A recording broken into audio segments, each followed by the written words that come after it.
Guys, this is Scribbly again with another pen review, and today we are going to have a look at a Namisu pen. It's the Namisu Nova we're looking at today. Now the Namisu Nova is already out since quite a while, but this one that I have here with me is a new finish. It's the Stonewashed titanium finish that came out a week or 2 weeks ago from the date of shooting this review here right now. Got it with an extra fine titanium nib. It normally comes with a number 6 box steel nib. Then you're looking at around $72 pounds for that pen. If you get it with an extra titanium nib, you add another 35 pounds or so, and then you're looking at around 110 pounds for that pen. Comes in a black cardboard box. Once you take it out, another black cardboard box with a matte black, sort of a matte black carton with an Namisu logo on here. Looks pretty nice. A small thing to grab onto here. Slide that box out, and then the pen lays in here. Comes with a black satiny pen pouch or pen sleeve that says Namisu and that you can close like this here.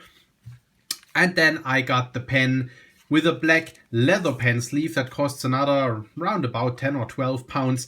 Which I find very neat because this is a clipless pen, so the pen actually does not roll off your desk. Let's have a look at the pen itself. The pen has a very peculiar design. I find it's a little bit difficult to describe, but it does always remind me of the Japanese Nakaja pens when I look at that pen here. It's a bit thicker at that side and then slowly tapers down towards the other side. Has two rather spiky or pointy looking domed ends. They actually aren't very spiky or not spiky at all. They're nicely rounded off. They catch the light in very interesting ways here, but they're nice and rounded off, very beautiful. It's a comfortably sized pen. As said, the pen is already out since quite a while. I think it's available in ebonite, black ebonite, and then it is also available in different colors of aluminium and probably even brass. I'm not exactly sure about that at the moment. This here, as a matter of fact, is the titanium finished Stonewashed titanium. And when we have favorable lighting conditions outside like today, you really see those small wabi-sabi style scratches of the titanium stonewash, which I find really interesting. This pen looks slightly silver, gray, brown, really depending on how it catches the light. It's a very beautiful finish, a very sturdy pen. I wouldn't be worried of throwing that pen just, more or less carelessly into my whatever backpack or jacket pocket or whatever, but of course I do carry it around in a leather sleeve just to protect it a little bit. But just wanted to point out that this is a really sturdy, well-made, very solid pen. Another feature I really like about that pen is that it unscrews with less than a full turn of the cap, which I find super awesome because it makes the pen actually very usable as a fast note taker. I always point that out in reviews. I hate it if I have to give the cap like 2 full turns for it to unscrew. This one here is less than a full turn, or maybe it's a full turn, but the pen is uncapped like this. Very nice.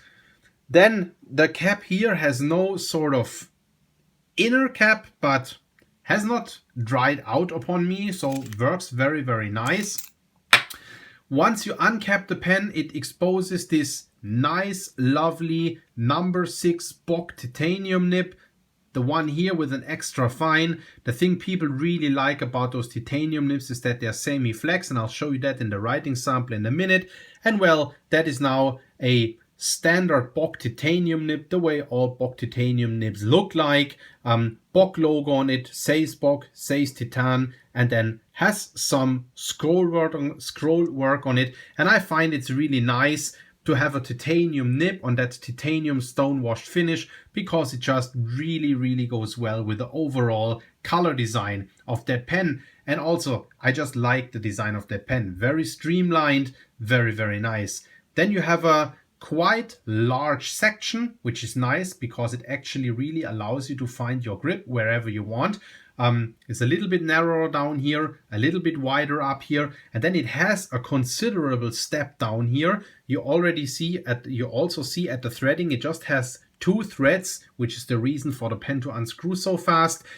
That is a quite considerable step down, but well, I don't find it uncomfortable. I could even write by holding the pen up here. That would not be a problem for me. So you feel the step down, but it's not uncomfortable. You also do see that the pen does pick up some fingerprints. You can see that right here. But since it's a sort of kind of wabi-sabi destroyed style stonewashed finish, you don't really see that at all. Now the pen is designed to be used unposted, but you can post that pen. I don't know if that also works with the aluminum versions. Maybe it's a little bit more slippery, this polished aluminum, but that stonewashed titanium here actually holds the cap in place, slightly rougher finish. So if you're interested in using that pen posted, it works. It gets slightly back heavy or top heavy, but not a lot, because actually the weight distribution center of the pen lays just right here where the pen rests, so it's not uncomfortable. I could use that pen posted. I could totally see myself using that pen posted, but no reason for me, because the size like that, it's just perfect for me. We're talking about the size. Let's do a size comparison. Here's my standard reference size comparison pen, Alamy Safari, and I guess it's a safe bet to say that those pens are exactly the same in length. Let's uncap them and see what the picture looks like. Yeah, I would say it's also safe to say that uncapped, they're almost exactly the same length. The Safari is probably 2 millimeters or maybe 3 millimeters longer. But well, I guess we can say that if you're comfortable to write with Alamy Safari, you're going to be comfortable to write with that pen. Also, the section diameter is, you know, I'm not doing scientific measurements here right now. By the way, to see the beautiful size of this number 6 bock titanium nib here, very nice. The Alamy Safari nib looks like a baby here. But as said, I mean, I think the grip is approximately, especially here at the narrower part, more or less the same in width. It's gonna be slightly different probably, but yeah, as said, I think it's safe to say if you're good to write with a Safari, you're good to write with that one. But of course, it's considerably heftier than Alamy Safari. This is a quite heavy pen, but it has a very, very nice weight in the hand. I really like that. I'm not sure if I would get along with the aluminum versions. They may be very, very lightweight. I've never had an aluminum in my hand, but this titanium here is actually very nice. So we open up the pen and we look at a Schmidt converter that comes supplied with the pen. Fairly generous ink capacity, inked with diamine Syrah here. And so if it takes the Schmidt converter, that tells you that it's a standard international format, so you can use that pen with any standard international long or short cartridge. Close the pen like that. And what is left to do for us is to do a writing sample. Let me get some paper. And zoom in a little. And here we go with the, let's see if the pen dried up in the review. Yes, it did. Well, here it comes up again. Normally that doesn't happen, just because I had it uncapped now here in the review for a while. Here we go with the Namisu Nova with the TI Stonewashed finish.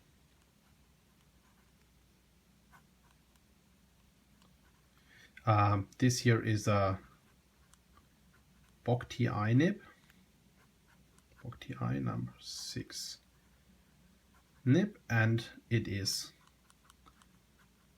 extra fine. And I would say it's a, well, pretty true to size Western extra fine nib. It definitely lays down a quite fine line. When it comes to wetness, as said, ink is diamine Syrah, which is like a medium wet nib ink. This is also medium wet nib. I don't find it overly wet, but I certainly also don't find it overly dry. It is just all right for me. Now, what, as said, many people like with those titanium nibs is that they allow for semi-flex, and that nib here actually allows for pretty nice line variation. This here is without any pressure, Just very, very gently stroking down. Now if I exert a little bit more pressure, you already see that we get some very nice line variation. If I press even harder, you see that in comparison here, that is actually, here it railroaded a little bit. It happens at times, but you know, normally not so much. I don't know why it happened right now. You see if I'm flexing it like that, you see how the tines open up. We really get a decent amount of line variation. The tines really open up wide, but there's no railroading, no skipping. Now, of course, as I say, there is a little railroading. It works very well in my opinion. At times there's a little railroading, but normally very nice writer. So that's that with the review of the Namisu Nova Titanium finish. A really nice pen, lovely design, nice pen for everyday carry. It's very useful to have a little pen pouch for it, because otherwise it might roll off the desk because it's a clipless pen. I hope the review was useful to you, and I'll see you at the next review. Bye bye.